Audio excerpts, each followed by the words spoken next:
আন্দোলনের শীর্ষ নেতৃবৃন্দ, সংগ্রামী সাথী বন্ধুগণ, আজকের এই সমাবেশ এই দেশের স্বাধীনতা রক্ষার সমাবেশ, আজকের এই সমাবেশ সার্বভৌমত্ব রক্ষার সমাবেশ, আজকের এই সমাবেশ গোলামী চুক্তি বিরোধী সমাবেশ।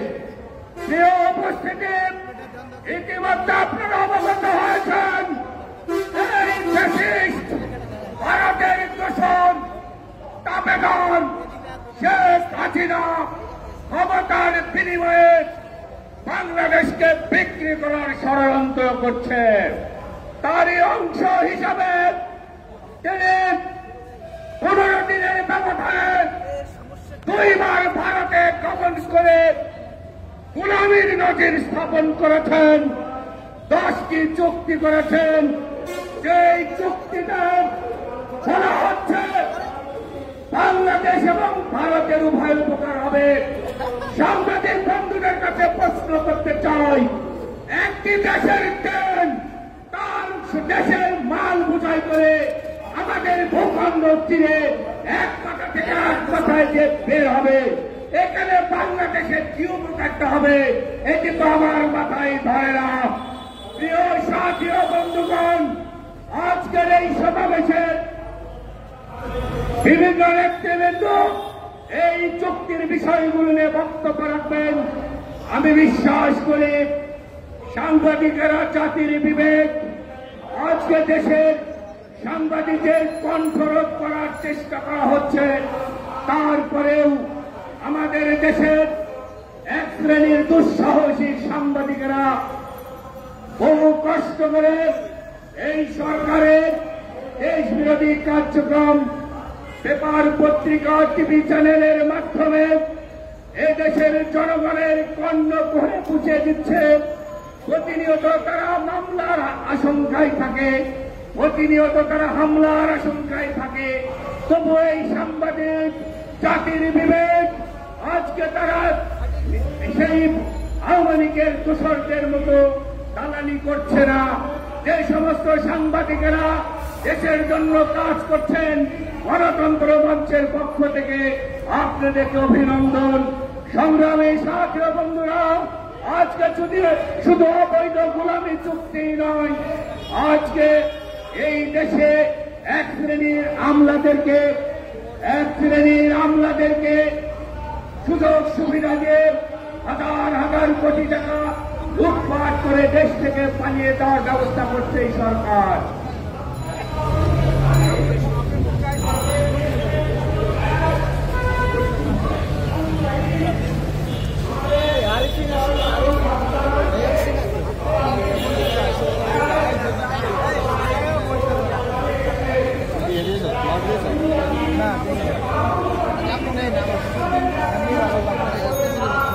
সংগ্রামী বন্ধুগণ, আজকে বাংলাদেশের কাছে দুর্যোগের ঘনঘটা, আজকে যদি আমরা রুখে দাঁড়াতে না পারি তাহলে আমাদের ভবিষ্যৎ প্রজন্মকে একটি অন্ধকার পরাধীনতার শিকলে বন্দির ব্যবস্থা করা হবে।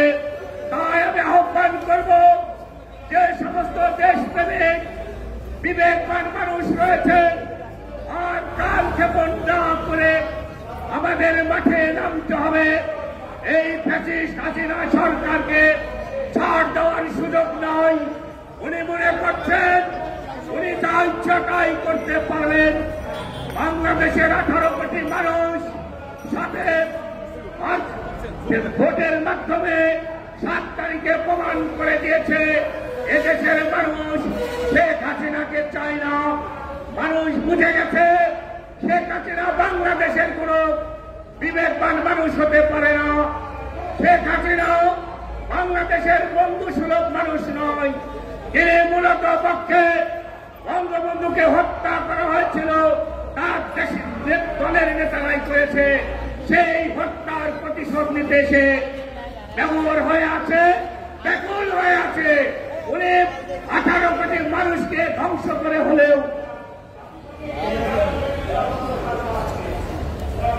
সংগ্রামী সাথী বন্ধুগণ,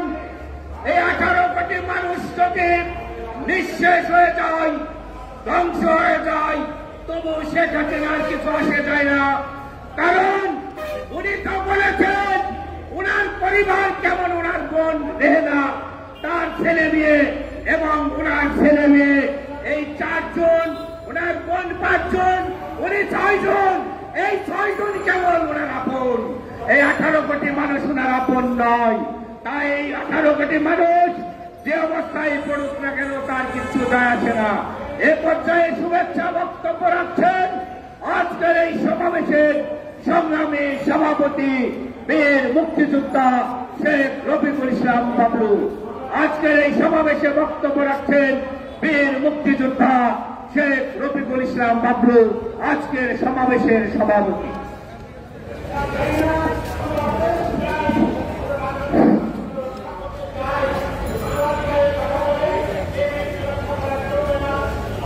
বিসমিল্লাহির রহমানির রহিম।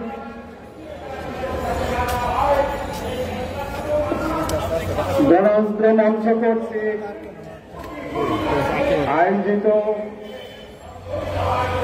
আজকের এই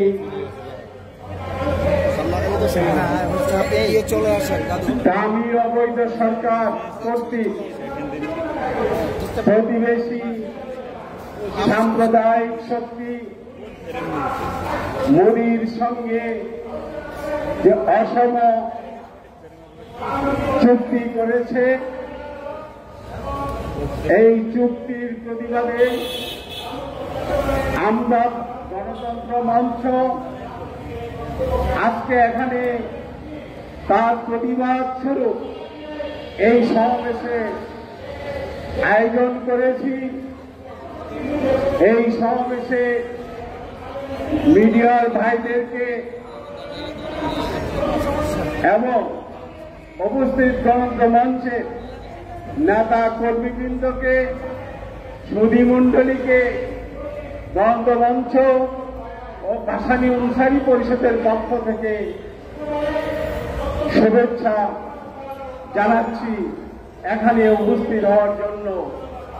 বন্ধুগণ, আমরা মিডিয়ার যে ভাই বোনরা, আপনারা শত বাধা বিপত্তির মুখে এই যে এই অসম চুক্তি সমঝোতা স্মারক বলুন, যখনই একটা দেশের সঙ্গে আর একটা দেশ দ্বিপাক্ষিক বিষয় নিয়ে যখন সমঝোতা স্মারক সিগনেচার করে, তখন এটা চুক্তি বললে কোনো ভুল হবে না।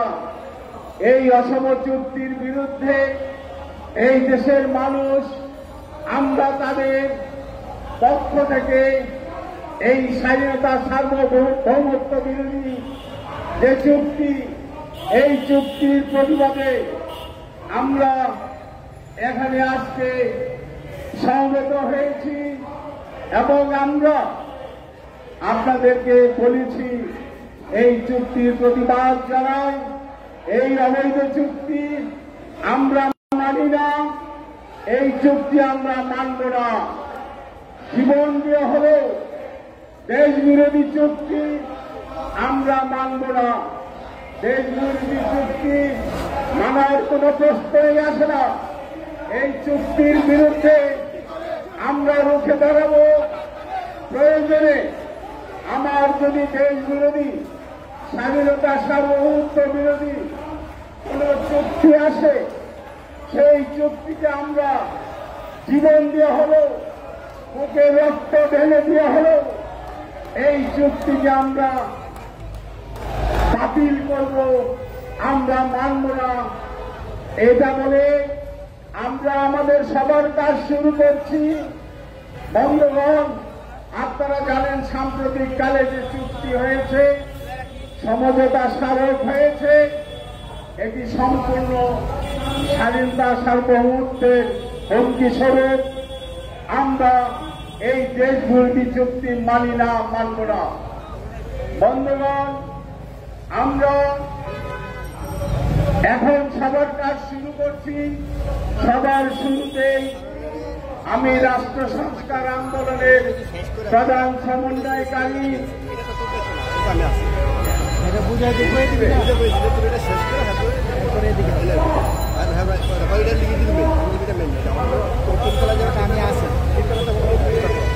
এখন এই সভা পরিচালনা করবেন আমাদের সংগঠনের দলের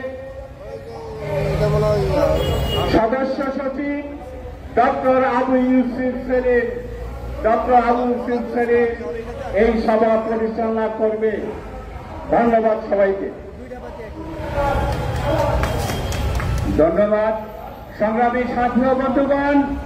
এ পর্যায়ে আজকের এই সমাবেশে বক্তব্য রাখছেন জেএসডির সিনিয়র সহ সভাপতি, স্বাধীনতার প্রথম পতাকা উত্তোলনকারী আসম আব্দুর রবের সহধর্মিনী বিপ্লবী নেত্রী তানিয়া আরব। এখন বক্তব্য রাখছেন জেএসডির সিনিয়র সহ সভাপতি তানিয়া আরব।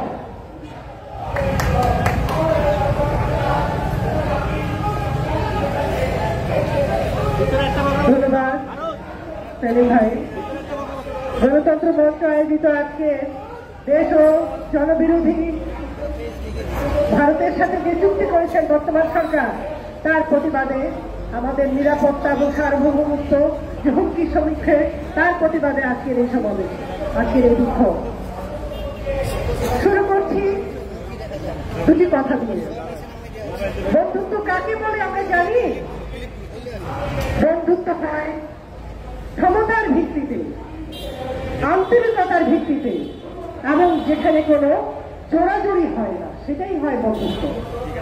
যখন জোরাজুরি হয়, যখন কিছু চাপিয়ে দেওয়া হয়, সেটাকে কিন্তু আর বন্ধুত্ব বলা যায় না। সুতরাং আমরা সেই জায়গায় উপস্থিত। আমাদেরকে যখন বলা হচ্ছে বন্ধুত্ব, এবং বন্ধুত্বের বিনিময়ে আমরা আমাদের সম্পূর্ণটুকু দিয়ে আসছি। কথা বলছি, ইউরোপেরও তুলনা দিচ্ছি, কথা বলছি নানান উন্নত দেশের কথা বলছি, কথা বলছি যে আমি মনে করি না যে বাউন্ডারির কোনো প্রয়োজন আছে। আপনি কে? 18 কোটি মানুষের দায়িত্বে যে দেশ, তারা কি আপনাকে ভোট দিয়েছিল? দেয়নি। এরপরেও আপনি বলেন সেটা আমি মনে করি না। কোনো ব্যারিয়ার নাকি প্রয়োজন নেই। ইউরোপে কোনো ব্যারিয়ার নেই। কোথায় ইউরোপ? 200 বছর আগে যারা সভ্য হয়েছে, আর আমরা কোথায় আছি? আমরা নিত্য নতুন নাটক করছি শুধু ক্ষমতায় টিকে থাকার জন্য। ইউরোপের কথা আমরা কম মুখে বলি, বাউন্ডারির কথা বলি। তাহলে কালকে কাঁটাতারের বেড়া তুলে দেন, বলেন আপনি ভারতকে কাঁটাতারের বেড়া তারা দিয়েছে, তুলে দিন তারা। তাহলে সেখানে আমাদেরকে আর ফেলানি হত্যা দেখতে হবে না। এই কথা কেন? 17 কোটি মানুষ, 18 কোটি মানুষের থেকে ম্যান্ডেট নিয়েছেন কিনা যে আমরা দেশের জন্য, পরস্পরের বন্ধুত্ব বিনিময়ের জন্য এই চুক্তিগুলি করতে চাই?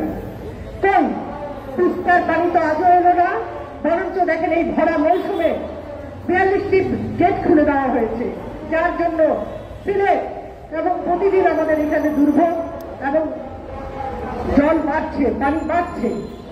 তার বেলায় তো কোনো প্রতিবাদ হচ্ছে না, কোনো সরকারি নিয়ম নীতি, কোনো অ্যাকশনে যাওয়া হচ্ছে না। বন্ধুত্ব উনি আমাদেরকে শেখাচ্ছেন। এর নাম বন্ধুত্ব নয়। বন্ধুত্ব মানে সমতার ভিত্তিতে হবে, সম্মানের ভিত্তিতে হবে, গোলামের ভিত্তিতে হবে না। আপনি আমাদেরকে নিত্য প্রয়োজনীয় জিনিসের দাম হু হু করে বাড়ছে, সাধারণ আলু খাওয়াচ্ছেন 70 টাকায়, আপনি বন্ধুত্ব করছেন। তাদের কাছ থেকে কি আনতে পেরেছেন? কিচ্ছু আনতে পারেননি, শুধু দিয়েই যাচ্ছেন। প্রত্যেকটি চুক্তি করেছেন, যান শ্বেতপত্র প্রকাশ করুন, জনগণ জানতে চায় যে কি চুক্তি করেছেন আপনি। সেই আপনার বাবার আমল থেকে যা কিছু চুক্তি হয়েছে, একটারও প্রতিফলন ঘটেনি এখানে, যেটা আমাদের স্বার্থের প্রয়োজন। কিন্তু যেটা তাদের প্রয়োজন, ভারতের প্রয়োজন, সেটা কিন্তু তারা সমরে শতভাগ উদ্ধার করে নিয়ে যাচ্ছে। আমরা আমাদের এত প্রিয় মাছ, ইলিশ মাছ খেতে পাই না, সাগরের মধ্যখান থেকে তারা ইলিশ মাছ তাদের মতো করে নিয়ে চলে যায়। কারা প্রশ্রয় দেয় এগুলা? কাদের প্রশ্রয় এগুলা হচ্ছে? আপনার প্রশ্রয়ে এই দেশে কি কি হয়েছে? 100 কোটি, 1000 কোটি টাকার বেনজির বের হয়েছে, আজিজ বের হয়েছে, মজুররা বের হয়েছে। আর কি বলতে চান আপনি? দেশের আইন শৃঙ্খলা বাহিনীর যখন এই অবস্থা হয়, তখন নিরাপত্তার ব্যাপারটা কে দেখবে, এবং সেটা আগে ভাগে পরিষ্কার করে দিয়ে এখন দেশের স্বাধীনতা, সার্বভৌমত্ব, নিরাপত্তা সবটা আপনি আরেকটি রাষ্ট্রের কাছে তুলে দিতে চান। পরিষ্কার বোঝা হয়ে গেছে, জনগণ বোঝে না, এতটা বোকা জনগণ নয়, কিন্তু 17 কোটি মানুষ রুখে দাঁড়াবে। মনে রাখুন, কোনদিন চক্রান্ত অপশাসন দীর্ঘস্থায়ী হয় না। যথেষ্ট হয়েছে।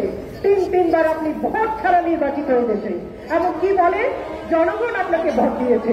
কি করে বলেন আপনি? আমাদের লজ্জা করে, কিন্তু আপনার লজ্জা করে না। আজকে এই সমাবেশ থেকে, বিক্ষোভ সমাবেশ থেকে আমরা পরিষ্কার জানান দিতে চাই, এখানে কোন স্বার্থবিরোধী, রাষ্ট্রের স্বার্থবিরোধী, স্বাধীনতা সার্বভৌমত্ব বিরোধী চুক্তি এক্সিস্ট করবে না। আমরা তা মানব না, তা হতে দেব না। আপনারা ভালো থাকুন, রাজপথে দেখা হবে। যতদিন প্রতিবাদ চলবে ততদিন অগ্রগামী সৈনিক হয়ে আপনাদের সাথে থাকবো। ধন্যবাদ সবাইকে। ধন্যবাদ তানিয়া রব। সংগ্রামী সাথী ও বন্ধুগণ, ইতিমধ্যে আমাদের এই সমাবেশে গণসংহতি আন্দোলন এবং রাষ্ট্র সংস্কার আন্দোলনের দুটি বিশাল বিক্ষোভ মিছিল এসে পুছেছে। যারা পিছনে আছেন নেতৃবৃন্দ, আমি সামনের দিকে আসার জন্য আহ্বান করছি। এখন আপনাদের সামনে বক্তব্য রাখছেন প্রখ্যাত আইনজীবী, রাষ্ট্র সংস্কার আন্দোলনের প্রধান সমন্বয়ক অ্যাডভোকেট হাসনাত কায়ুম। এখন আপনাদের সামনে বক্তব্য রাখছেন রাষ্ট্র সংস্কার আন্দোলনের প্রধান সমন্বয়ক অ্যাডভোকেট হাসনাত কায়ুম।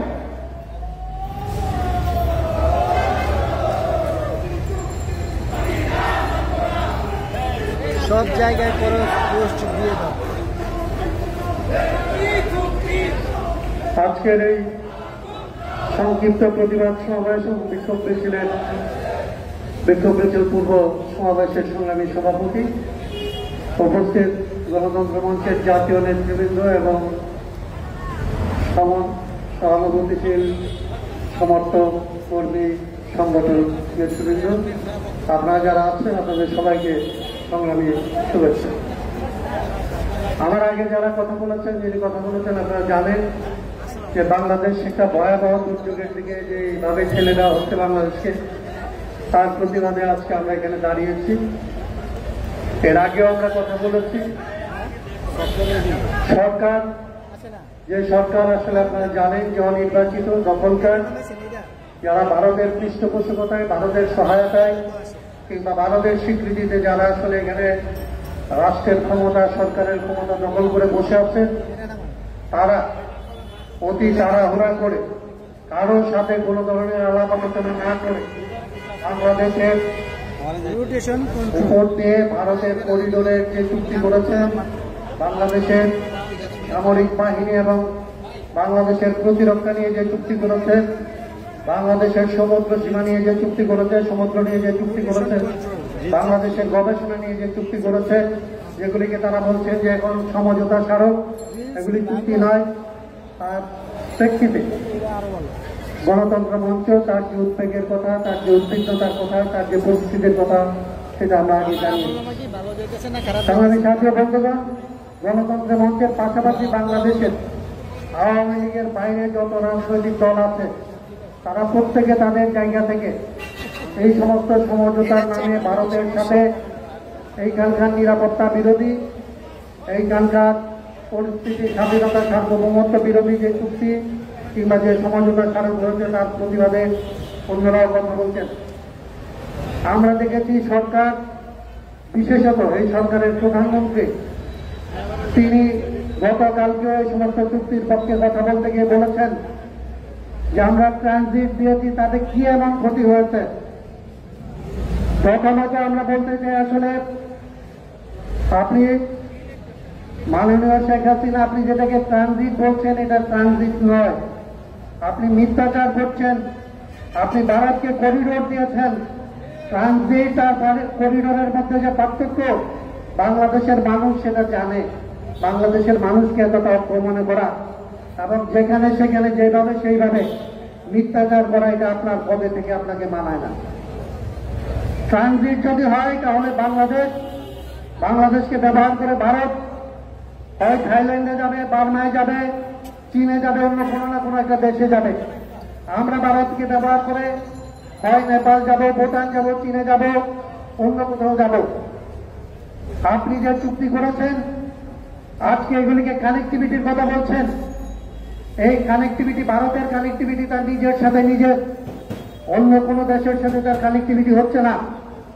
এই যে বিষয়গুলি, এগুলি নিয়ে যে মিথ্যাচার আপনারা সংসদে দাঁড়িয়ে করছেন, প্রধানমন্ত্রী হিসাবে করছেন, এইটা কোনোভাবেই আপনারা করতে পারেন না। আপনি আমাদের দেশের প্রধানমন্ত্রী, আপনাকে নিয়ে আমাদের অনেক অভিযোগ আছে, আপনার বিরুদ্ধে আমাদের অনেক কথা আছে। আপনি বাংলাদেশে অনেক ধরনের নিপীড়ন নির্যাতন চালান, এটা আমাদের অভ্যন্তরীণ বিষয়। বাংলাদেশের মানুষ আপনার এই নিপীড়নের জন্য হলেও একদিন ক্ষমা করতে পারে, একদিন আপনাকে আবার ক্ষমতায় আনতেও পারে। কিন্তু আপনি যদি বাংলাদেশের সপক্ষ ত্যাগ করে ভারতের পক্ষ নেন, বাংলাদেশের মানুষ বাংলাদেশের পক্ষ ত্যাগকারীদের কখনোই ক্ষমা করে নাই। আপনি ট্রানজিটকে করিডোর বলছেন এবং করিডোরে কোনো সমস্যা দেখছেন না, তার কারণ আপনি বাংলাদেশের পক্ষ থেকে বাংলাদেশকে দেখছেন না। আপনি ভারতের পক্ষ থেকে ভারতের চোখ দিয়ে বাংলাদেশকে দেখছেন, এই জন্য আপনি বাংলাদেশের কোনো সমস্যা আপনার চোখে পড়ছে না। আপনি বাংলাদেশের পক্ষ ত্যাগকারী, ভারতের পক্ষ নেওয়া একজন মানুষ হিসাবে কথা বলছেন। ইতিহাস বলে এইখানকার অনেক স্বৈর শাসককে এইখানকার মানুষ ক্ষমা করেছে, কিন্তু যারা বাংলাদেশের পক্ষ ত্যাগ করেছে 268 বছর আগে বাংলাদেশের পক্ষ ত্যাগ করেছিল মির্জাফর, তাকে এখনো বাংলার মানুষ এই গালি থেকে, এই অভিশাপ থেকে রেহাই দেয় নাই। আপনি বাংলাদেশের পক্ষ ত্যাগ করলে বাংলাদেশের মানুষ আপনাকে মির্জাফরের কাতায় আপনার নাম লিখবে এবং ভবিষ্যৎ মির্জাফর হিসেবে আপনার নাম বাংলার ইতিহাসে লেখা থাকবে। আমরা পরিষ্কার করে বলতে চাই, বাংলাদেশের পক্ষ নিয়ে, বাংলাদেশের পক্ষ নিয়ে, বাংলাদেশের স্বার্থ নিয়ে, বাংলাদেশের জন্য কানেক্টিভিটি দরকার, বাংলাদেশের জন্য ট্রানজিট দরকার। সেই ট্রানজিট, সেই কানেক্টিভিটি ভারতের সাথে সমতার ভিত্তিতে, এশিয়ার সাথে সমতার ভিত্তিতে, দক্ষিণ এশিয়ার সাথে সার্কের ভিত্তিতে আমরা অবশ্যই চাই। কিন্তু ভারতের স্বার্থে বাংলাদেশের ভূমি এমনভাবে আমরা আপনাকে ব্যবহার করতে দিতে চাই না যাতে বাংলাদেশের জনগণ, বাংলাদেশের সম্পত্তি, বাংলাদেশের সীমানা অন্য কারো আক্রমণের, অন্য কারো স্ট্র্যাটেজিক এনিমির খাতায়, অন্য কারো শত্রুর খাতায় বাংলাদেশের ভূখণ্ড ভারতের একটা স্ট্র্যাটেজিক মিত্র হিসেবে অন্তর্ভুক্ত হতে পারে। এই ক্ষমতা আপনাকে কেউ দেয় নাই, এই ক্ষমতা আপনার নাই। বাংলাদেশের ভেতরে যা কিছু আপনি করেন, বাংলাদেশের মানুষ আপনাকে তারপরে আগেও বলেছে যে ক্ষমা করতে পারে। আপনার ব্যাপারে আরেকটা কথা বলে এই কথা শেষ করতে চাই, বাংলাদেশের পানি কোনো চুক্তির বিষয় না। আমাদের ভূমি ব্যবহার করে কারো আসলে ট্রানজিট হবে কি হবে না, এইখানে আসলে কানেক্টিভিটি হবে কি হবে না, এইটা আসলে চুক্তির বিষয়। কিন্তু পানি একটা ভৌগোলিক এবং প্রাকৃতিক অধিকারের বিষয় এবং নদীর পানি নদীর নিজের অধিকারের বিষয়। আপনার সুপ্রিম কোর্ট, আপনার হাইকোর্ট বাংলাদেশের নদীকে জীবন্ত সত্তা হিসেবে রায় দিয়েছে।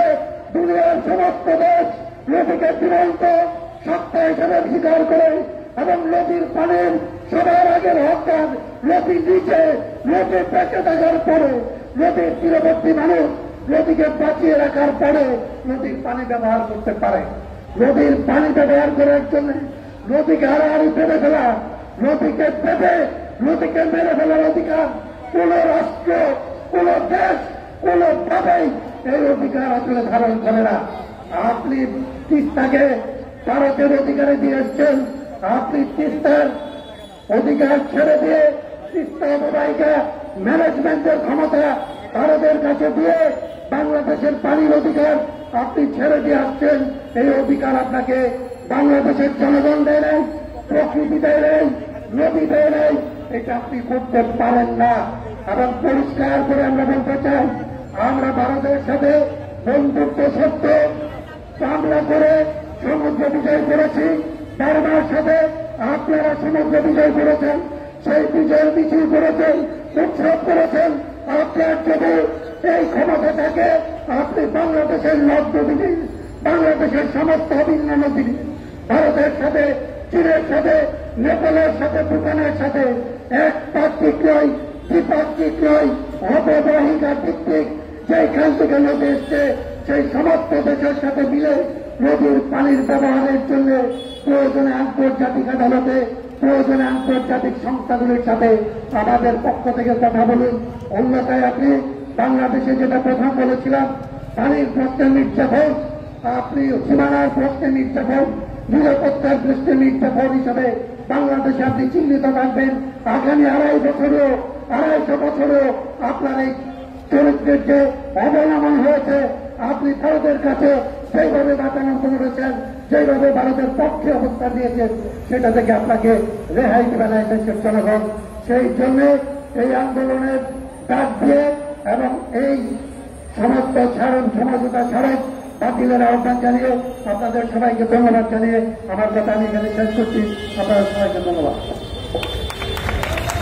সংগ্রামী ছাত্র বন্ধুগণ, এ পর্যায়ে বক্তব্য রাখছেন গণতন্ত্র মঞ্চের বর্তমান সমন্বয়ক, প্রখ্যাত রাজনৈতিক ব্যক্তিত্ব, গণসংহতি আন্দোলনের বিপ্লবী সমন্বয়কারী জুনায়েদ সাকি। এখন বক্তব্য রাখছেন জুনায়েদ সাকি।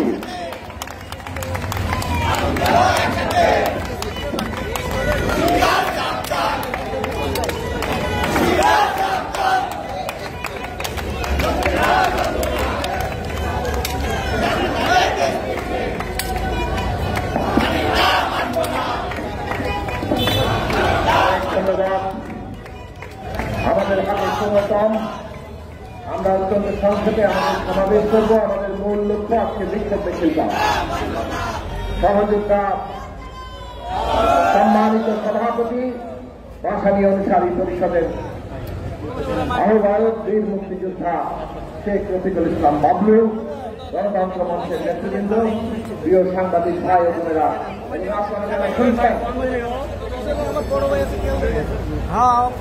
বাংলাদেশে এখন যিনি প্রধানমন্ত্রীর পদ দখল করে আছেন, সংসদে দাঁড়িয়ে বললেন ট্রানজিট দিলে ক্ষতি কি তিনি জানেন না।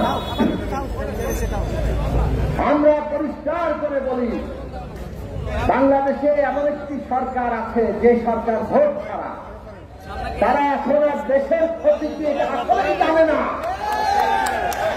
জানে, তারা একটা জিনিস কেবল জানে, কিভাবে গদি রক্ষা করতে হবে। ছোট ভাই, গদি রক্ষার জন্য আর করে দিল, তাদের কোনো অসুবিধা নেই। এই কথা আমরা বলি না, প্রধানমন্ত্রী নিজেই বলেছেন। তিনি বলেছেন যদি বঙ্গোপসাগর দিয়ে দেই, সেন্ট মার্টিন দিয়ে দেই, তাহলে ক্ষমতায় থাকতে পারি, গদিতে থাকতে পারি। আমরা প্রশ্ন করি, এই যে বিনা ভোটে ক্ষমতায় আছেন, কিসের বিনিময়ে আছেন? বাংলাদেশের কি কি জিনিস কার কার হাতে তুলে দিয়েছেন? পরিষ্কার করে আমাদের নেতৃবৃন্দ বলেছেন, ওই কানেক্টিভিটি, ট্রানজিট, এইসবের নাম করে ভারতকে করিডোর দিচ্ছেন। পরিষ্কার করে মুখ দিয়ে বলতে পারেন না। ভারতের চাহিদা থাকতেই পারে, ভারতের এক অঞ্চল থেকে আরেক অঞ্চল যেতে চিকেন নেট দিয়ে অনেক অসুবিধা, তারা করিডোর চাইতেই পারে। করিডোরকে করিডোর বলেন, আর সুবিধা যখন চাইবেন, বাংলাদেশ কি কি পাচ্ছে আর না পাচ্ছে বাংলাদেশের মানুষ সেটা দেখবে। এই দেশের মানুষকে শুষ্ক মৌসুমে পানি আটকে রেখে তাদেরকে পানিতে মারবেন, সীমান্তে কাঁটাতারে আমাদের নাগরিকদের প্রতিদিন গুলি করে হত্যা করবেন, ফেলানি লাশ চলতে থাকবে, বাংলাদেশ চলতে থাকবে। বাংলাদেশের সাথে বন্ধুত্বের কথা বলবেন, বাণিজ্যে সমস্ত ধরনের অশুল্ক বাধা সৃষ্টি করে রাখবেন। আর আপনাদের যা চাহিদা, বাংলাদেশ কেবল পূরণ করবে। এই রকম অবস্থা তো এই দেশে নির্বাচিত সরকার থাকলে হতে পারবে না। আর এই কারণেই এই রকম একটি বিনা ভোটের সরকার ভারত সহায়তা করে। এইটাও আমরা বলে নেই, এইটাও ওবায়দুল কাদের সাহেব আওয়ামী লীগের সাধারণ সম্পাদক পরিষ্কার করে প্রতিদিন বললে আমাদেরকে স্মরণ করিয়ে দেন। ভারত পাশে ছিল বলেই এই নির্বাচন তারা করতে পেরেছেন। কোন নির্বাচন? কোন নির্বাচন? আমি আর জামিন নির্বাচন। নিজেদের লোককে দাঁড় করিয়ে যে নির্বাচনকে তথাকথিত প্রতিদ্বন্দ্বিতাপূর্ণ দেখাতে হয়। এইরকম একটি ভোট ছাড়া বিরান ভূমি মানুষটাকে প্রত্যাখ্যান করেছে। সেইটা বিদেশি প্রভুদের ক্ষমতায় থেকে তারপর সংসদে দাঁড়িয়ে চিৎকার করে বলেন ট্রানজিট দিলে ক্ষতি কি তিনি জানেন না। আমাদের নেতৃবৃন্দ বলেছেন, আমরা আবারও পরিষ্কার করে বলি, বাংলাদেশের পক্ষে কথা বলার কোন সরকার এই দেশে নাই। এই দেশে আছে অন্য দেশের দাবেদার সরকার। বন্ধুরা আমার, এই যে একজন পররাষ্ট্রমন্ত্রী নিয়োগ করেছেন, যিনি প্রায় প্রতিদিন উনি যে আছেন এইটা আমাদের জানান দেন নানান কিছু বলে, বেশিরভাগই হাসি তামাশার কথা। কিন্তু গতকাল না পরশুদিন আসল কথাটা মুখ দিয়ে বের করে দিয়েছেন।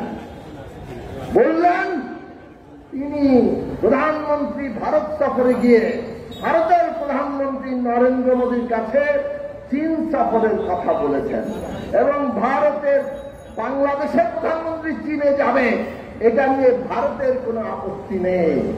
আর কিছু বলার দরকার আছে?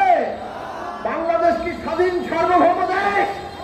এই দেশের প্রধানমন্ত্রী পৃথিবীর যে কোনো দেশে যাবে, অন্য কোন দেশের অনুমতি লাগবে? কিন্তু শেখ হাসিনার লাগে।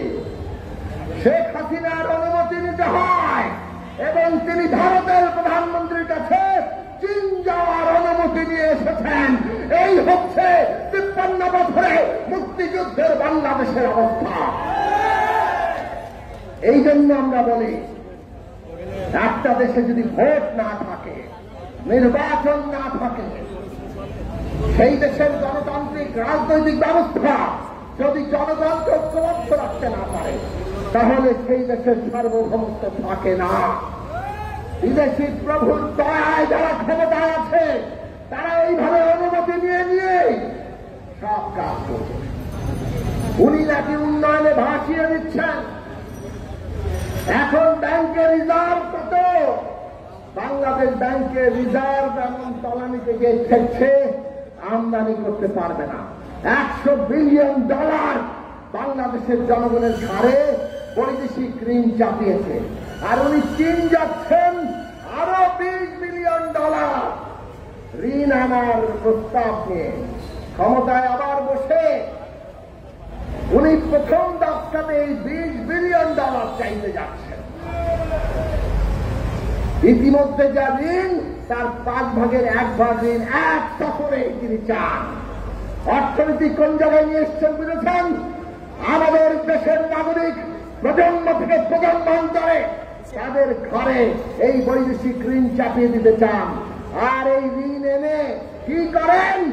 সব কোমর পাশ জেনারেল আজিজ, বেনজির, মতিউর, এই সমস্ত রাষ্ট্রের কর্তা ব্যক্তিরা যারা এই শেখ হাসিনার সরকারকে বিনা ভোটে ক্ষমতায় রেখেছে, তাদেরকে অবাধে লুটপাট করার সুযোগ তারা দিয়েছেন।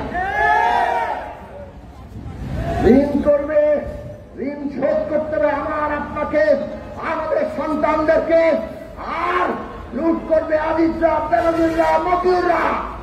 পুলিশ বাহিনীর কর্তা ব্যক্তিদের এক একজনের দুর্নীতি ফাঁস হয়, এনবিআর এর ফাঁস হয়, এমনকি সেনাবাহিনী দেশের স্বাধীনতা সার্বভৌমত্ব রক্ষার গুরুত্বপূর্ণ প্রতিষ্ঠান, আজকে তার সেনাপ্রধান পুরো সেনাবাহিনীকে কলঙ্কিত করে ফেলে।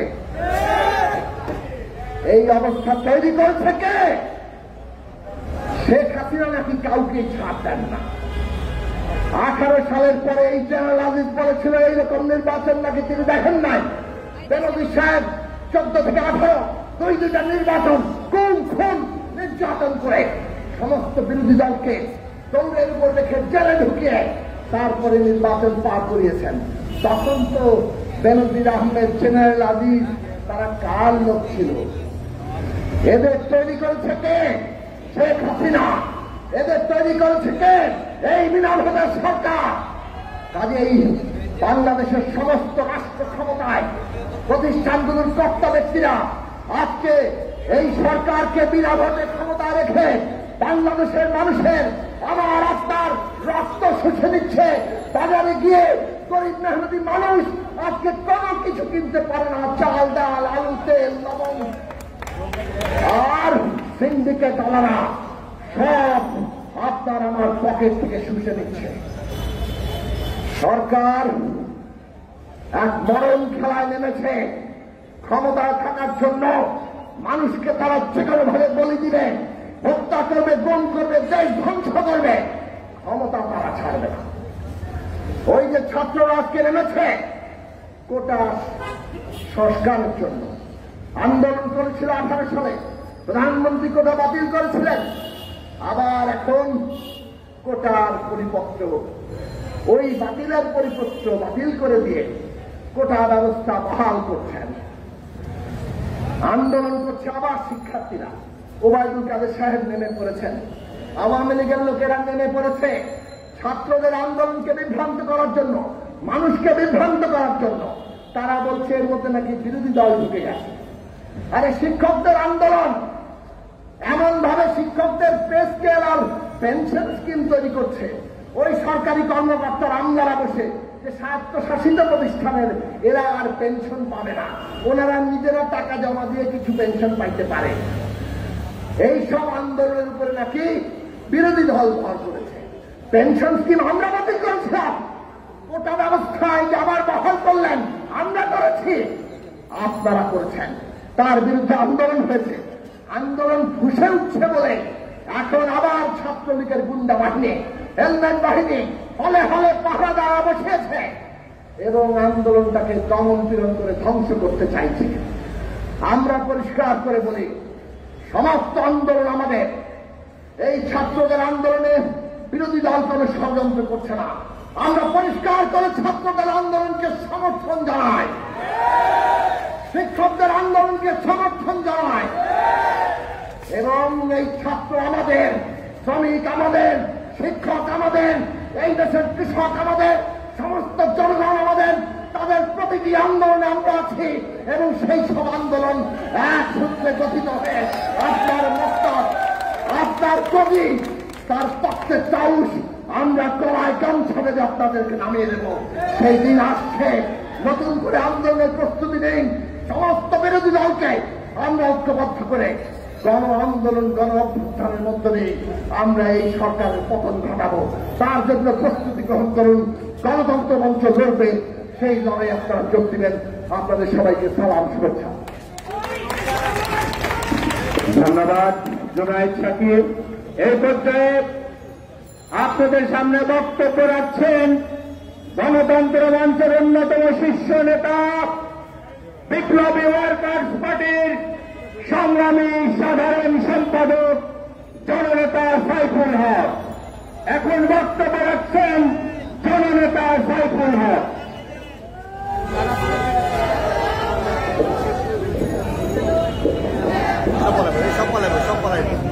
এই বোমগুলো পড়বো।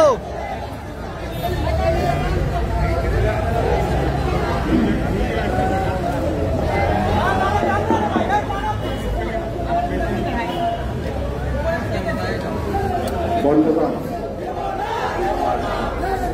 গণতন্ত্র মঞ্চে এই বিক্ষোভ সমাবেশের সংগ্রামী সভাপতি,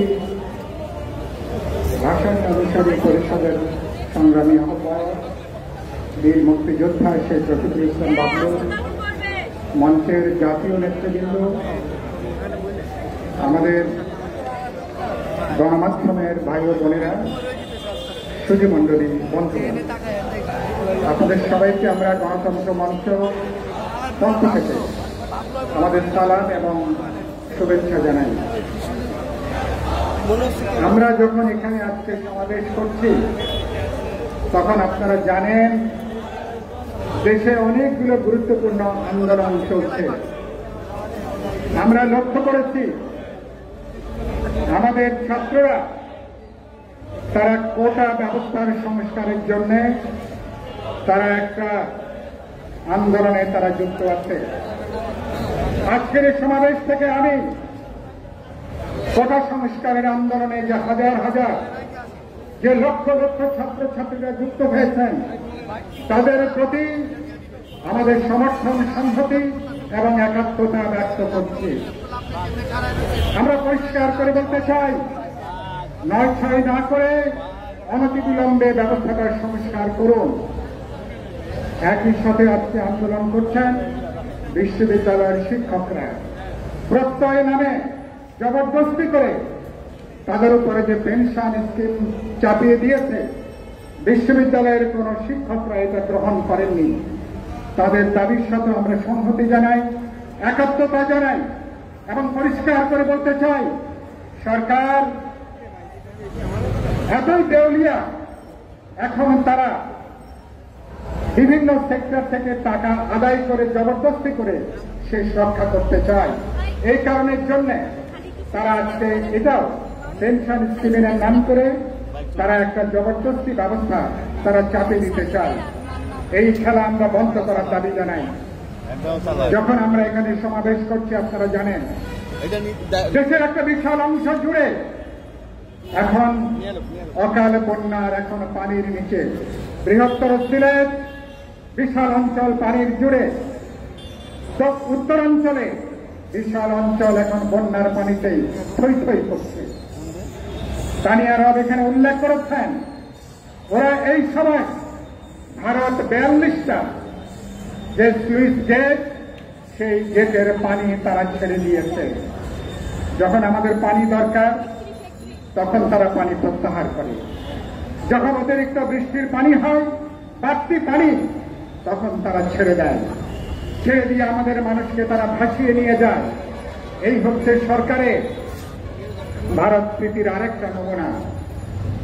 প্রধানমন্ত্রী এবার আপনারা সবাই জানেন তিনি 22 তারিখে নরেন্দ্র মোদীর সাথে তিনি সমঝোতা স্মারকে স্বাক্ষর করেছেন।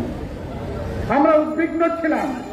ওবায়দুল কাদের গত বছরে যখন বললেন যে তলে তলে সমঝোতা হয়ে গেছে, তখন আমরা উদ্বিগ্ন ছিলাম এবার সমঝোতাটা কিভাবে হবে, এবার সমঝোতার আকার কি, ধরন কি, চরিত্র কি, আর কি কি ভারতকে তুলে দেওয়া বাকি আছে। 7 তারিখে আমরা একটা বুঝতে পেরেছি যে একটা অবৈধ দামি নির্বাচনে সরকারকে আরেকবার ক্ষমতায় বসানোর মধ্য দিয়ে তলে তলে তারা ভারতের সাথে যে ব্যবস্থা করেছে তার একটা নমুনাটা পাওয়া গেল। বাকি এবার প্রধানমন্ত্রী যখন দিল্লিতে গেলেন, এবার বোঝা গেছে কি কি দেওয়া বাকি ছিল, তলে তলে তারা কি করে এসছেন। এবার তলে তলে সেই বোঝাপড়ার সমঝোতার তালিলিক প্রমাণ তারা ঘটিয়েছেন 10টা সমঝোতা স্মারকের মধ্য দিয়ে। কথা খুবই পরিষ্কার, এটা কি দ্বিপাক্ষিক কোন সফর? রাষ্ট্রবিজ্ঞানীরা এটাকে এভাবে দেখেন না। প্রধানমন্ত্রীকে ডাকা হয়েছে, তিনি সদল বলে গেছেন, তাদেরকে বৈঠকে যা যা স্বাক্ষর করতে বলা হয়েছে বিনা বাক্যে নির্দ্বিধায় সেখানে তারা স্বাক্ষর করে তারা ফিরে এসছেন। এটা কোনো দ্বিপাক্ষিক সম্পর্ক নয়। একটা স্বাধীন জাতি রাষ্ট্র কিভাবে আরেকটা দেশের সাথে সম্পর্ক করে, সে তার স্বাধীনতা, সে তার সমতা, ন্যায্যতা, আন্তর্জাতিক বিধিবিধান এবং নিজের স্বার্থ বিবেচনা করে তার কষাকষি করে, ডিপ্লোম্যাটিক বার্গেনিং করে যে তুমি আমাকে কি দেবে এবং তার বিনিময়ে আমি তোমাকে কি কি দিতে পারি। বাংলাদেশের দিক থেকে আপনারা লক্ষ্য করবেন, এবার বাংলাদেশের সবচেয়ে বড় যে সংকট পানির বিষয়টা, প্রধানমন্ত্রী হাসিনা এটা শীর্ষ বৈঠকে কোনো আলোচনা পর্যন্ত হয় নাই। আপনারা দেখছেন তো, এটা কোনো আলোচনা পর্যন্ত হয় নাই।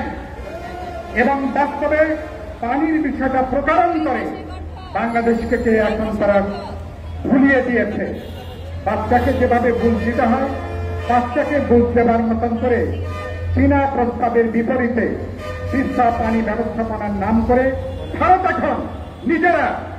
এখন তিস্তা ব্যবস্থাপনায় নিজেরা এখন যুক্ত হতে চায়। তার মানে সমস্যাটা পানির নয়, পানির কোন বিষয় আর হাসিনা সরকার এজেন্ডার মধ্যে নাই। আমি আজকের সমাবেশ থেকে পরিষ্কার করে দেশবাসীর উদ্দেশ্যে বলতে চাই, এই সরকার যে নতজানু নীতি নিয়েছে, দাসানুক নীতি নিয়েছে, এই সরকারের পক্ষে আগামীতে এক ফোঁটা পানীয়, এক কিউসেক পানীয় ভারত থেকে এই সরকার চুক্তি করে আনতে পারবে না। এই হলো সরকারের নমুনা। তিনি বলছেন প্রধানমন্ত্রী সমঝোতা সরকার অসুবিধা কি? অসুবিধা প্রথম হলো পানির বিষয়টা পুরোপুরি আপনি ছেড়ে দিয়ে বসছেন। 2 নম্বর হলো সীমান্তে হত্যাকাণ্ড, এটা এবারকার শীর্ষ বৈঠকে কোনো আলোচনা পর্যন্ত হয়নি। 2 নম্বর অপরাধ এই সরকারে এবং কোন আলোচনা পর্যন্ত নাই। প্রধানমন্ত্রী ফিরে আসার 32 ঘন্টার মধ্যে উত্তরবঙ্গে বিএসএফ আবার বাংলাদেশি নাগরিককে আবার তারা হত্যা করেছে। গত রাতে দামুর হুদায় বিএসএফ আবার গুলি করেছে। এখন মুমূর্ষু অবস্থায় বাংলাদেশের মানুষ, সেই নাগরিক এখন কোন রকমে বাঁচবেন কিনা জানি না আমরা। সীমান্ত হত্যার কোন বিষয়ে আলোচনা হয় নাই। আপনার 2 নম্বর অপরাধ। 3 নম্বর অপরাধ কি? আমাদের বাণিজ্যের বিশাল যে ভারসাম্যহীনতা। ভারত এখান থেকে $26 বিলিয়ন প্রতি বছর এখান থেকে তারা নাকি নিয়ে যায়, সেখান থেকে বাণিজ্য আকারে তারা বাণিজ্য করে। আমরা মাত্র $2 বিলিয়ন আমরা নাকি বাণিজ্য করি। এই হিসাবগুলো তলিয়ে দেখা দরকার। এই যে বিশাল যে ভারসাম্যহীনতা, এইসব নিয়ে কোনো আলাপ আলোচনা নাই। 4 নম্বর অপরাধ, আপনি ইতিমধ্যে আমার চট্টগ্রাম সমুদ্র বন্দর ভারতকে ব্যবহার করতে দিয়েছেন, পায়রা সমুদ্র বন্দর ব্যবহার করতে দিয়েছেন। বাংলা সমুদ্র বন্দর এবার ব্যবহার করার ব্যাপারে নতুন করে আবার সমঝোতায় আসছেন। বাংলাদেশের লাভটা কি? এর আগে আপনি ট্রানজিট দিয়েছেন, করিডোর দিয়েছেন। সেখানে আমি পরিষ্কার জিজ্ঞেস করতে চাই, আপনি যে ট্রানজিট করিডোর দিয়েছেন, বাংলাদেশের লাভের জায়গাটা কি? আমার জাতীয় স্বার্থটা কি? কোনো কিছু বলতে পারবেন? সরকারের কোন মন্ত্রীরা, স্বয়ং প্রধানমন্ত্রী আপনি কি বলতে পারবেন এ পর্যন্ত ট্রানজিট যে করিডোর দিয়েছেন তাতে বাংলাদেশ অর্থনৈতিকভাবে কিভাবে লাভবান হয়েছে, বাণিজ্যিকভাবে কিভাবে লাভবান হয়েছে, নিরাপত্তার দিক থেকে কিভাবে লাভবান হয়েছে? কোনোভাবেই বাংলাদেশ লাভবান হয় নাই। বরঞ্চ আপনার অর্থ উপদেষ্টা বলেছেন, ডক্টর বশিউর রহমান, ট্রানজিট বা করিডোরের জন্য যদি টাকা চাই সেটা নাকি অসভ্যতা হবে। এই হচ্ছে নমুনা। তার অর্থটা কি? এবং এই ফাঁকের মধ্যে আপনি এবার আপনি রেলের করিডোর সুবিধা দিয়েছেন। কলকাতা থেকে আগরতলা পর্যন্ত 1700 কিলোমিটার। খেয়াল করেন, যদি বাংলাদেশের উত্তর দিয়ে চিকেন নেক দিয়ে যদি ওখানে যেতে হয় 1700 কিলোমিটার, যে কোনো পণ্য পরিবহন করতে গেলে, যে কোনো অন্যান্য বিষয় পরিবহন করতে গেলে, সমরাস্ত্র এমনকি যুদ্ধাস্ত্র পরিবহন করতে গেলে ভারতের প্রতি বছর কত বিলিয়ন ডলার তাদের খরচ করতে হয়। এখন আপনি ট্রানজিটের নামে আপনি যে করিডোর দিয়েছেন, বাংলাদেশের বুক চিরে যেভাবে কোন বিনা শুল্কে, বিনা কোনো টাকার বিনিময় ছাড়া যেভাবে আপনি ব্যবহার করতে দিয়েছেন, মাত্র 350 কিলোমিটার লাগবে। কোথায় 1700 কিলোমিটার আর কোথায় 350 কিলোমিটার? এর বিনিময়ে বাংলাদেশ কি পাবে? প্রধানমন্ত্রীকে জিজ্ঞেস করতে চাই, আমি পররাষ্ট্রমন্ত্রীকে জিজ্ঞেস করতে চাই, আপনারা বাংলাদেশের নাগরিককে জানাবেন ভারতকে সবকিছু যে তুলে দিয়েছেন। আপনাদের মনে আছে কিনা, ছোটকালে পড়েছিলাম রবীন্দ্রনাথের একটা কবিতা, সকলই দিলাম তুলে থরে বিথরে, থরে বিথরে সকলই দিলাম তুলে। রবীন্দ্রনাথ বাংলাদেশের প্রধানমন্ত্রীকে লক্ষ্য করে এই কবিতা লিখেছেন কিনা জানি না, কিন্তু সবকিছুই তিনি ভারতের চাওয়ার আগে সবকিছু তিনি তুলে দিয়েছেন। সাক্ষ্য দিচ্ছেন প্রধানমন্ত্রী নিজে। তিনি এরপরে বলছেন, ভারতকে যা যা আমরা দিয়েছি ভারত জীবনে কোনোদিন এটা ভুলতে পারবে না। নাগরিক হিসাবে আমরা জিজ্ঞেস করতে চাই, ভারতকে কি কি তুলে দিয়েছেন, কি কি তুলে দেওয়ার বাকি আছে? আমি কি সত্য কথা বলছি? আমি একথা প্রধানমন্ত্রী বলেছেন। এই কথা, এই হচ্ছে নমুনা। আমার সামরিক বাহিনীর প্রশিক্ষণ, আধুনিকায়ন, সমরাস্ত্র কেনার সাথে নাকি ভারত এখন যুক্ত হবে। আমার জাতীয় নিরাপত্তার সার্বভৌমত্বের জন্য সবচেয়ে গুরুত্বপূর্ণ যে বিষয়, সামরিক বাহিনীর জাতীয় নিরাপত্তার ইস্যুতে পর্যন্ত ভারত এখন ঢুকে পড়ছে। আমার এখানে আপনি যৌথ স্যাটেলাইট তৈরি করছেন, বাংলাদেশের নিরাপত্তার এমন কোন বিষয় নাই যৌথ স্যাটেলাইটের মধ্য দিয়ে সবকিছু বাস্তবে এখন ভারতের নজরদারির মধ্যে থাকবে। কথাটা যেটা বলে কথাটা শেষ করতে চাই, এই হচ্ছে সরকারের নমুনা। এই সরকারকে কি কোনো স্বাধীন দেশের সরকার বলা যাবে? এত কিছু করার পরে এটা কোনো নির্বাচিত সরকার, এটা কোনো জনগণের প্রতিনিধিত্বশীল কোন সরকার, যার আত্মমর্যাদা আছে, আত্মসম্মান আছে, দেশের স্বার্থ রক্ষা করতে চায়, এরকম কোন সরকার কোন দেশের সাথে এরকম কোন চুক্তি তারা করতে পারে? তারা কথায় কথায় ইউরোপের উদাহরণ দেয়, বলছেন ইউরোপে যদি এক দেশ থেকে আরেক দেশে যাওয়া যায় অসুবিধা কি? ইউরোপের কোন দেশের সাথে কোন কাঁটাতারের বেড়া নাই, প্রতিদিন প্রতি সপ্তাহে মানুষকে তারা হত্যা করে না।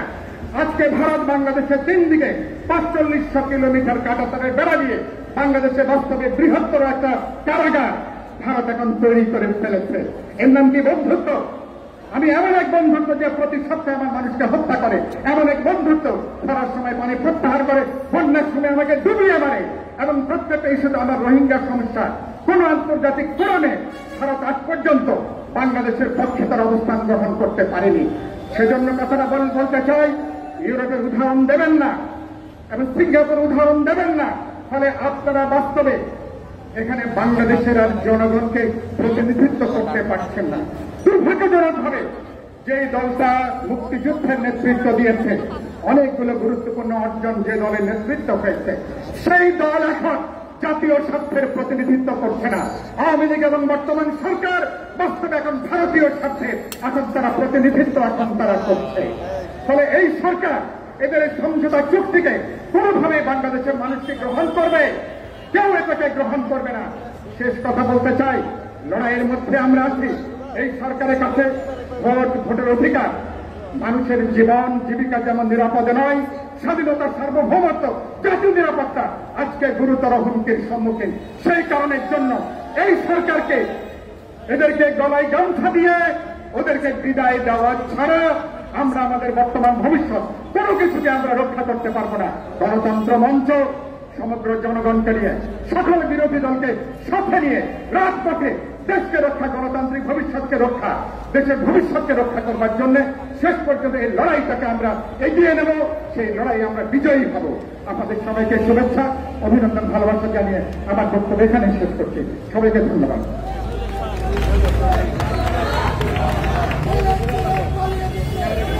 ধন্যবাদ সাইফুল হককে। এবার আমাদের সামনে বক্তব্য রাখছেন গণতন্ত্র মঞ্চের অন্যতম শীর্ষ নেতা, নাগরিক ঐক্যের সভাপতি মাহমুদুর রহমান মান্না। এবার আমাদের সামনে বক্তব্য রাখছেন জননেতা মাহমুদুর রহমান মান্না।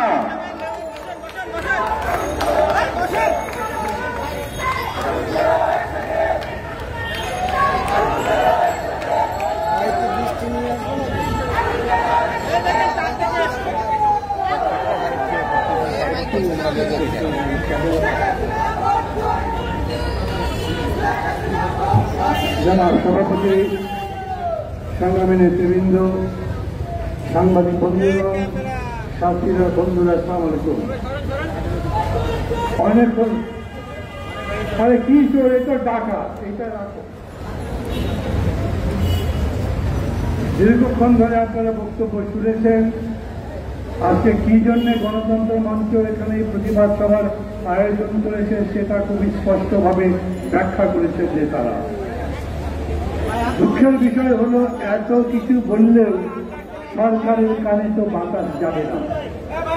প্রধানমন্ত্রী বলেছেন যে কথা হাসপাতাল উল্লেখ করলেন, উনি বলেছেন ট্রানজিট দিয়ে কি অন্যায় করলাম। আচ্ছা, এরকম করে যদি পাল্টা প্রশ্ন করি, ট্রানজিট দিয়ে কি পেলে?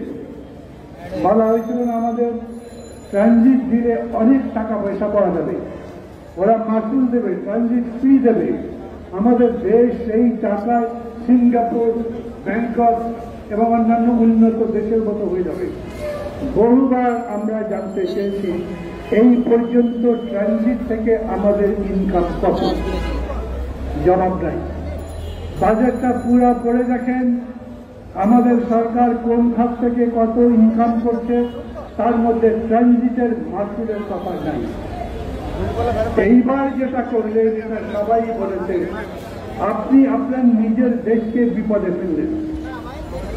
সরকার তো স্বীকার করে না, বলে না সংসদের মধ্যে বিদেশের সাথে সম্পাদিত চুক্তি কিংবা মেমোরেন্ডাম এটা উপস্থাপনের নিয়ম আছে, ওনারা সেটা উপস্থাপন কখনো করেনি। আমরা পরিপূর্ণভাবে জানিও না যে কি কি সম্পাদিত হয়েছে তার বিবরণগুলো কি। ভারতের পত্রিকা লিখেছে, ভারতের কোন কোন নেতা লিখেছে এই যে করিডোর বা ট্রানজিট না হলে নতুন করে রেলপথ স্থাপনের মধ্যে দিয়ে ভারত থেকে ভারতীয় ট্রেন সরাসরি এসে বাংলাদেশের মধ্যে ঢুকবে, বাংলাদেশ পার করে আবার ওইদিকে 7 সিস্টারের কাছে ভারতের মধ্যে ঢুকবে। এটা চিকেন নেকের বিকল্প, বুঝে দেখেন। চিকেন নেক ভারতের একমাত্র জায়গা যেটা 7 সিস্টারে যাওয়া যায়। 7 সিস্টারে প্রায় সব কয়টা সিস্টারের মধ্যে বিদ্রোহী, কোন বিদ্রোহী এইরকম শক্তিশালী যে তারা একদম সরাসরি ভারতের স্বাধীনতা সার্বভৌমকে আঘাত করে। চিকেন নেকের পাশে ডোকলাম, এই ডোকলামে ভারত চীনের যুদ্ধ হয়েছিল তাদের সীমানা, তাদের বাউন্ডারি নিয়ে এবং তাদের জায়গা জমি নিয়ে। সেই বিতর্কের নিষ্পত্তি হয়নি। অরুণাচল প্রদেশের অনেকখানি জায়গা এখন পর্যন্ত ভারত বলে চীন দখল করে আছে, সেটার কোনো নিষ্পত্তি হয়নি। এই কারণে তারা ওই জায়গাকে নিরাপদ রাখতে চায়। আর ভারত সবাই জানেন তিস্তা প্রকল্পে চীন যাতে না আসতে পারে সেজন্য তারা বিরোধিতা করছে। কেন? তাদের কথা হচ্ছে তিস্তা থেকে চিকেন নেক এত কাছে, চীন যদি এখানে একটা স্থাপনা রাখে সেই জায়গায় তারা সামরিক বাহিনীর লোকজন সরঞ্জাম ইত্যাদি আনতে পারবে, গোয়েন্দাদের আনতে পারবে, আমাদের সিকিউরিটির প্রবলেম হবে। ভারত এত বড় একটা রাষ্ট্র, ওদের সিকিউরিটি নিয়ে বড় বেশি চিন্তা। বাংলাদেশে নির্বাচন হবে সেই ব্যাপারেও তারা বলে আমাদের সিকিউরিটির যেন কোনো সমস্যা না হয় আমেরিকাকে বোঝায়। আমাদের মাঝে মাঝে দুঃখ লাগে, কষ্ট লাগে, জানি না সত্যি সত্যি কি ঘটনা, কিন্তু আমেরিকা ভারতের কথা শুনে নাকি বাংলাদেশে সত্যিকার গণতন্ত্র আনবার পথে যে উদ্যোগ গ্রহণ করেছিল সেখান থেকে পিছিয়ে চলে যায়। তার গানে স্পষ্টত তথাকথিত সিকিউরিটির দামে তারা বাংলাদেশের জনগণের ভোটাধিকার কেড়ে দেয়, বাংলাদেশের জনগণের মৌলিক অধিকার কেড়ে দেয়, বাংলাদেশে গণতন্ত্র বিকশিত হতে দেয় না। 15 বছর ধরে গায়ের ভিতরে একটা সরকার ক্ষমতায় বসে আছে, তাকেই রাখবার কোন বিশেষ। আমরা ভারতের সাথে বন্ধুত্ব চাই, কিন্তু ভারত কি আমাদের সাথে বন্ধুত্ব করছে? তারা বন্ধুত্ব সুলভ আচরণ করছে। তাই যদি হয় তাহলে বাংলাদেশের মানুষের ভোটের অধিকার তারা বন্ধ করে দিল কেন? আর সেই রাষ্ট্রকে আপনি চিকেন নেকের বিকল্প এটা দিচ্ছেন। চীন এখন যদি হবে এইখান দিয়ে কি কি যাবে বিস্তারিত কিছু বলা হয়নি, কেবল যাত্রী যাবে নাকি মাল যাবে, মালগাড়ি যাবে, মালগাড়ির মধ্যে কি কি মাল থাকবে, তার মধ্যে শুধু পেঁয়াজ রসুন আদা নাকি যুদ্ধাস্ত্র পর্যন্ত যাবে, নাকি তার মধ্যে সেনাবাহিনী যাবে, আমরা জানি না। জানতে চেয়েছি কিন্তু তারা আমাদেরকে বলেনি। খালি আমাদের মনে করে আমরা সবাই দেখি, আমরা কিছু বুঝি না, আমরা যেরকম বলতে চাই সেরকম বিশ্বাস করবে, কিন্তু আমরা মনে করছি কেন এইরকম করে একটা করিডোর দিলেন তার যুক্তি দেখেন কি অদ্ভুত ব্যাপার। বলে কেন ইউরোপ জুড়ে আমাদের এখানে ট্রানজিট থাকলে বলছি ইউরোপিয়ানরা একটা ইউনিয়ন তৈরি করেছে, অনেকগুলো দেশ করে সেইখানে কান্ট্রি তাদের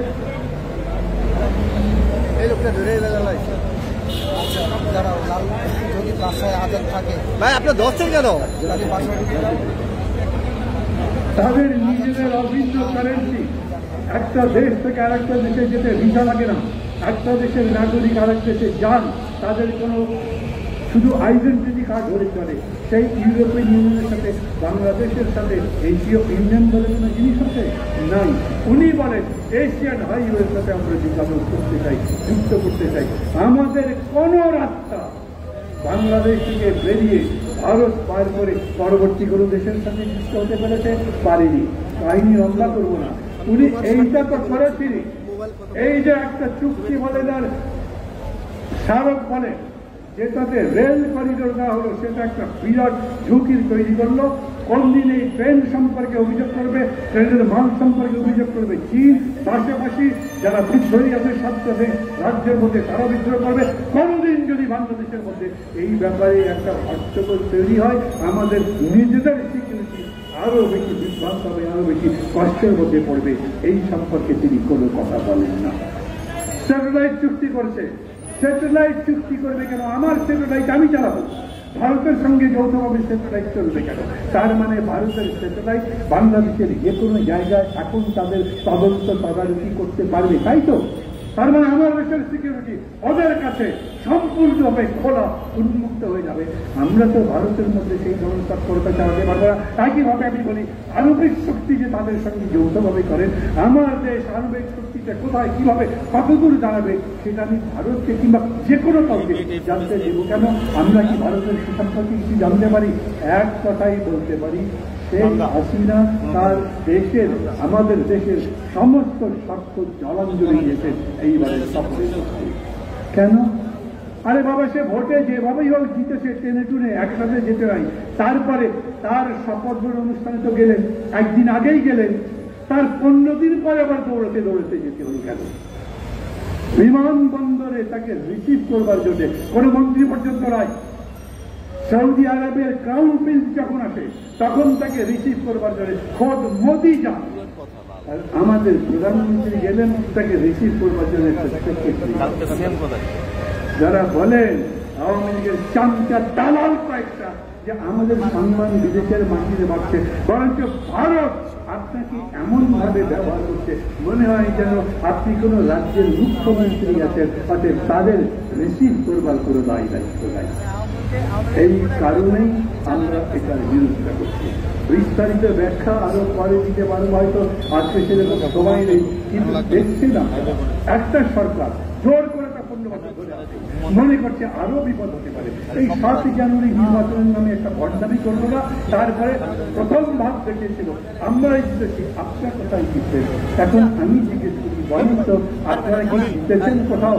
অর্থনীতি খারাপ, দেশের সিকিউরিটি খারাপ, মানুষের জীবন খারাপ, আপনাদের জিনিসপত্রের দাম কম, দাম বেশি, এমন যে মানুষের নাবিশ্বাস হচ্ছে, দেশে কোনো রিজার্ভ নাই। আমরা বিদেশি যেগুলো নিত্য প্রয়োজনীয় জিনিস, আমাদের অতি প্রয়োজনীয় জিনিস, সেগুলো আমদানি করবার মতো টাকা আমাদের কাছে নাই। কত বিদেশি ঋণ হয়েছে, তার লোন শোধ, সুদ সহ প্রতি বছর কত টাকা দিতে হচ্ছে, সেদিন আপনারা পত্রিকায় দেখেছেন। এই টাকা দেবার মতো পর্যন্ত আমাদের অবস্থা নাই। এরই মধ্যে আবার নিজের দলের মধ্যে বিভেদ কিরকম চলছে সেটা দেখছেন। রাজপথে আন্দোলন নেমেছে, শিক্ষকরা আন্দোলন করছে, ছাত্ররা আবার কোটার সরকারি সিদ্ধান্ত, হাইকোর্টের সিদ্ধান্তের বিরুদ্ধে আন্দোলন করছে। আমার দুঃখ লাগে, এই প্রথম দেখলাম একজন প্রধান বিচারপতি সুপ্রিম কোর্টের, উনিও ছাত্রদের বিরুদ্ধে দাঁড়িয়ে বক্তৃতা করছেন। ওই বাইরে মিছিল করে কি সুপ্রিম কোর্টের রায় বদলানো যাবে? কেন? এর আগে আন্দোলন এরকম হয় নাই? সেই আন্দোলনে একটা যাবজ্জীবনকে ফাঁসি দেয় পর্যবেসিত করেন নাই, নিজেরাই 2 নম্বরই করেছে। তারপরে আমাদের এবার শিক্ষা দেওয়ার চেষ্টা করেন, ছাত্রদের শিক্ষা দেওয়ার চেষ্টা করেন। মূল কথা হচ্ছে, আমরা দেখেছি আজিজ বলেন, বেনজির বলেন, আর যত পুলিশ অফিসার, ব্যুরোক্র্যাট, বড় বড় সেক্রেটারি, আরো যারা যারা দুর্নীতির কারণে ইতিমধ্যে অভিযুক্ত হয়েছে প্রমাণ সহ, তাদের ব্যাপারে সরকার এখন পর্যন্ত কোনো পদক্ষেপ নেয়নি।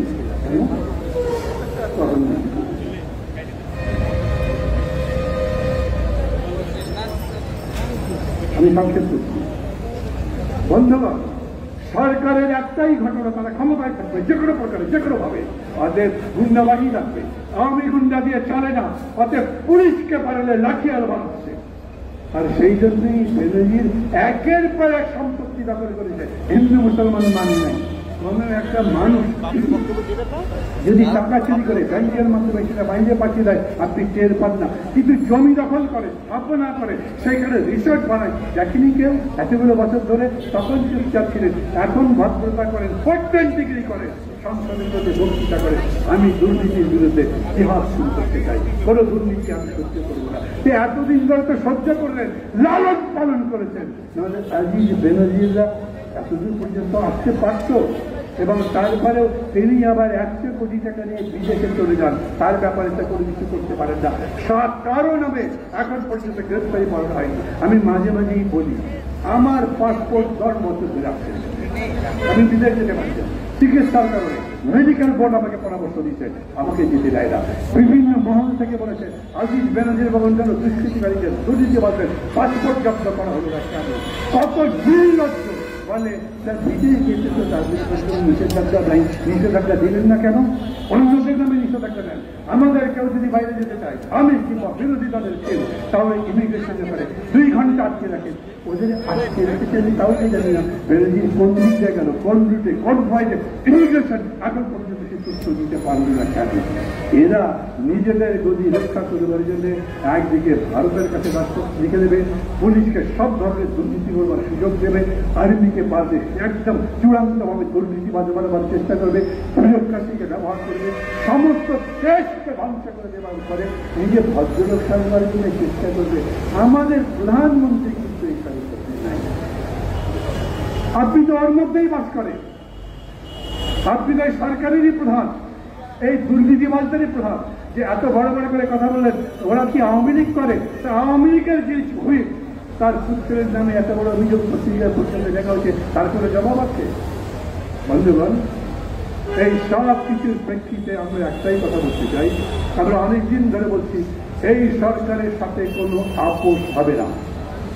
এই সরকারকে আমরা কোনো পারমিশন দেওয়া, তাকে কোনো অনুমোদন দেব না। এই সরকারের বিরুদ্ধে আমাদের লড়াই চলবে। মাঝে মাঝে অনেকেই বলেন অনেক বছর ধরে লড়াই করছেন, পারবেন না তো। আমি বলছি কাল পারিনি, আজ পারবো, আজ পারিনি, কাল পারবো। লড়াইটা চলবে যতদিন পর্যন্ত তাদের পরাজিত করতে দেওয়া হয়। এইখানে কোনো সমাধান নেই, আপোষ নাই। দুর্নীতিবাদদের, চরিত্রহীনদের, জবরদখলকারীদের সঙ্গে গণতন্ত্র মানুষের কোনো আপোষ করতে হয়। আমরা কোনো বিভ্রান্তিকর আন্দোলন করবো না। ভুল সমস্যা যেগুলো, সেগুলোকে আড়াল করে অন্য একটা সমস্যা নিয়ে এসে মানুষকে বিভ্রান্ত করবো, সেই রকম কাজও করবো না। আমরা সুনির্দিষ্ট একটা কর্মসূচির ভিত্তিতে মত পথ নির্ধারণ করি, আন্দোলন গড়ে তোলবার চেষ্টা করছি এবং আমরা মনে করি আমরা আমাদের পথ থেকে মুক্তি করি। সাথে থাকবেন আমাদের সাংবাদিক বন্ধুগণ, আর যারা যারা শুনছেন, যারা ভিডিওতে অন্যান্য কিছুর মাধ্যমে শুনছেন, সবার কাছে আমার অনুরোধ, লড়াই ছাড়া মুক্তি পাবেন না। যারা মনে করছেন রাজনীতি করবার দরকার কি, লড়াই করবার দরকার কি, তারা জেলে যেতে, তাকে জেলে যেতে হয়। আমি বলি জেলে যদি যাওয়ার চিন্তা না করে, তাও তো জেলে যেতে হয়। জেল থেকে যদি বাঁচতে পারে, তাহলে দ্রব্যমূল্যের কষা পেতে মারা যাবে। তাই বাঁচবার জন্য এই লড়াই আপনাদের সবাইকে করতে হবে। সেই লড়াইয়ের পথে আহ্বান জানিয়ে আমি আমার কথা বলে শেষ করছি। এবারে সভাপতির বক্তব্য রাখছেন ভাষার অনুসারী পরিষদের সংগ্রামে আহ্বায়ক, গণতন্ত্র মঞ্চের শীর্ষ নেতা, করে নেন বীর মুক্তিযোদ্ধা শেখ রফিকুল ইসলাম বাবলু। আমাদের সভাপতির বক্তব্য শেষে বিক্ষোভ সমাবেশ অনুষ্ঠিত হবে। বিসমিল্লাহির রহমানির রহিম। উপস্থিত রাখো না, নিতে দাও, যে নিতে চায় তাকে নিতে দাও। উপস্থিত গণতন্ত্রের শীর্ষ নেতৃবৃন্দ, মঞ্চের নেতা ও কর্মীবৃন্দ, মিডিয়ার ভাই ও বোনেরা, আসসালামু আলাইকুম। বন্ধুগণ, গত 21 ও 22 এই অবৈধ সরকারের প্রধানমন্ত্রী উনি ভারত সফর করে সমঝোতা স্মারক স্বাক্ষর করেছেন। 7টি সমঝোতা স্মারক ও 3টি চুক্তি নবায়ন করেছেন, সর্বমোট 10টি স্বাক্ষর উনি করেছেন। এটি স্বাধীনতা সার্বভৌমত্ব বিরোধী একটি দামি সরকার, একটি অবৈধ সরকার এই চুক্তি করতে পারে না। আমরা এই চুক্তি মানি না, এই চুক্তি আমরা মানব না। আমি ভারতীয় হাই কমিশনারকে বলব, আপনি গত 7ই জানুয়ারি নির্বাচনের সময় এখানে উপস্থিত ছিলেন বাংলাদেশে। আপনি জানেন যাদের সঙ্গে আপনারা চুক্তি করেছেন তারা এক অবৈধ দামি সরকার। এই সরকারের সঙ্গে যে চুক্তি আপনারা করেছেন, এই দেশের জনগণ এই চুক্তি বা সমঝোতা স্মারক মানে না, মানবে না। বন্ধুগণ, ব্লু ইকোনমির নামে যে সমুদ্র আমরা আন্তর্জাতিক আদালতের মাধ্যমে পেয়েছিলাম, এই ব্লু ইকোনমির মাধ্যমে এই বর্তমান অবৈধ সরকার সেটিকে জলাঞ্জলি দিয়েছেন, দেশের স্বার্থ জলাঞ্জলি দিয়েছেন। আমরা এই চুক্তি বাতিলের দাবি জানাচ্ছি আজকের এই সমাবেশ থেকে। তাই আমরা গণতন্ত্র মঞ্চ আপনাদের কাছে আমরা বলব, আমরা ভারতের জনগণের সঙ্গে বন্ধুত্ব চাই, কিন্তু এই সাম্প্রদায়িক অবৈধ এই সরকারের মাধ্যমে সাম্প্রদায়িক শক্তির সকল চুক্তি বাতিল দাবি করছি। আমরা এই চুক্তি মানি না, মানব না। বন্ধুগণ, কিছুক্ষণের মধ্যে বৃষ্টি শুরু হবে, আমাদের মিছিল শুরু হবে। তাই আমরা বৃষ্টির আগে মিছিল শেষ করতে চাচ্ছি। আমাদের এই বিক্ষোভ মিছিল আমরা এখনই শুরু করব। বৃষ্টি খুব তাড়াতাড়ি আসতে পারে, আমরা খুব সংক্ষিপ্ত বিক্ষোভ মিছিল করে আমরা এখনই আমাদের বিক্ষোভ মিছিলটি শুরু করব। ধন্যবাদ। আসসালামু আলাইকুম।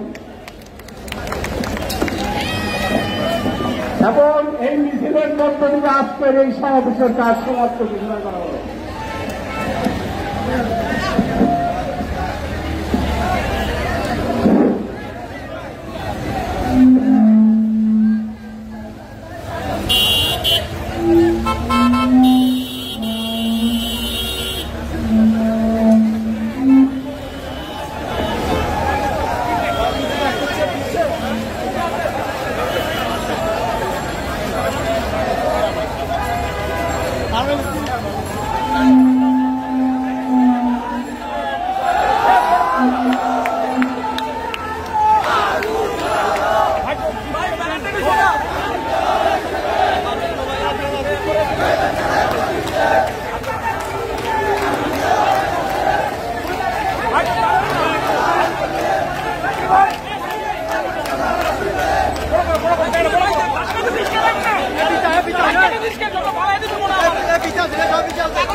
ভারতীয় অগ্রসর সুখে তারা জনগণ ভারতীয় অগ্রসর শরীয়তের অগ্রসর শরীয়তের অগ্রসর ভারতীয় অগ্রসর ভারতীয় অগ্রসর শরীয়তের অগ্রসর দিল্লি না ঢাকা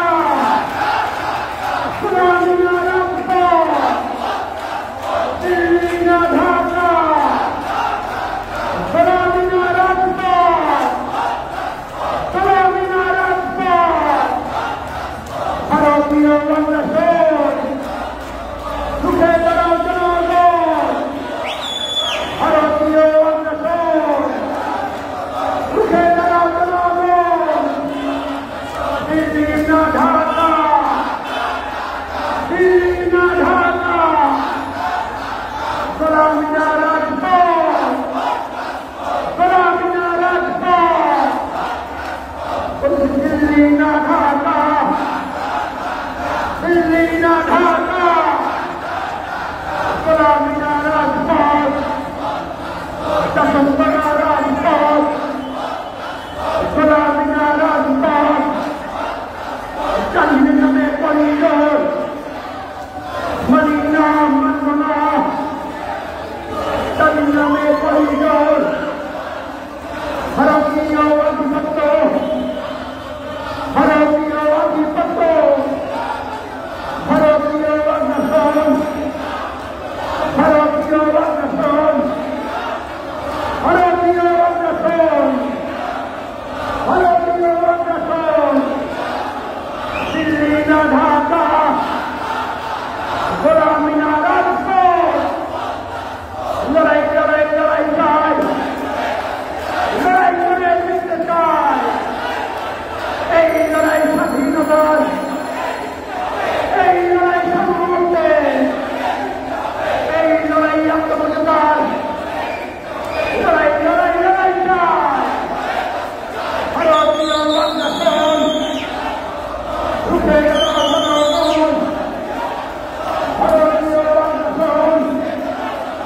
সত্যিকারী অগ্রসর শরীয়তের অগ্রসর আওয়ামী লীগের অগ্রসর শরীয়তের অগ্রসর ভারতীয় অগ্রসর ভারতীয় অগ্রসর দিল্লি না ঢাকা দিল্লি না ঢাকা গোলামি না রাজপথ শাসন করা রাজপথ গোলামি না রাজপথ ভারতীয় অগ্রসর শরীয়তের অগ্রসর শরীয়তের অগ্রসর ভারতীয় অগ্রসর ভারতীয় অগ্রসর ফ্যাসিবাদের অগ্রসর শরীয়তের অগ্রসর উঠে দাঁড়া জনগণ দিল্লি না ঢাকা দিল্লি না ঢাকা গোলামি না রাজপথ গোলামি না রাজপথ শরীয়তের অগ্রসর ভারতীয় অগ্রসর শরীয়তের অগ্রসর আওয়ামী লীগের অগ্রসর ভারতীয় অগ্রসর শরীয়তের অগ্রসর দিল্লি না ঢাকা গোলামি না রাজপথ অ্যাকশন অ্যাকশন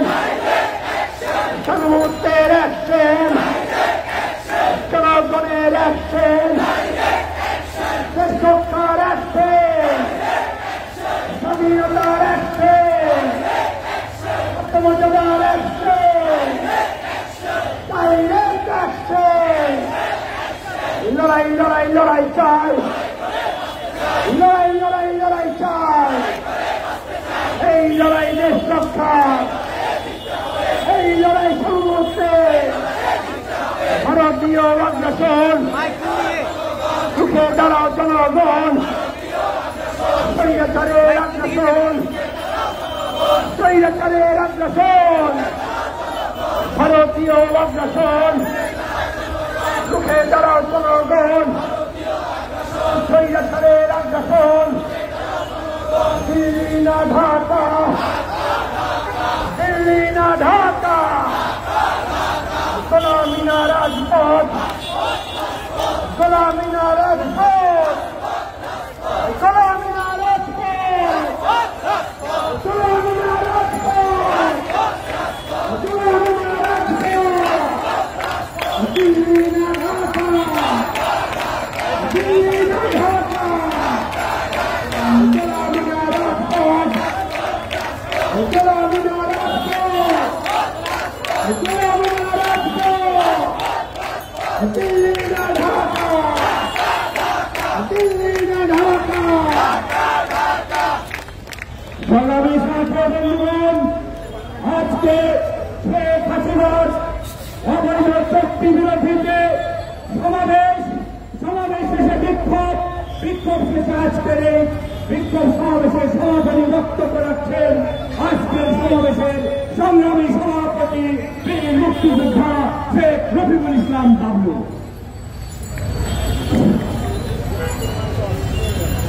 উপস্থিত গণতন্ত্র মঞ্চের নেতা ও কর্মীবৃন্দ এবং মিডিয়ার ভাই বোনেরা, আপনারা দেখেছেন আমরা এই অবৈধ সরকারের দামি সরকারের সাম্প্রতিককালে ভারতের সঙ্গে যে চুক্তি করেছে, সমঝোতা স্মারক স্বাক্ষর করেছে, তার প্রতিবাদে আজকে আমাদের এই বিক্ষোভ সমাবেশ অনুষ্ঠিত হল। আমরা ভবিষ্যতে সমস্ত বিরোধীকে সঙ্গে নিয়ে একটি গণ আন্দোলন গণপ্রত্যান করিয়ে এই সরকারের পতন ঘটাবো, আমরা এই আশাবাদ ব্যক্ত করছি। এবং আজকে এই বিক্ষোভ সমাবেশে কর্মসূচি এখানে সমাপ্ত ঘোষণা করছি। আসসালামু আলাইকুম। আমরা পরবর্তীতে আমাদের কর্মসূচি আমরা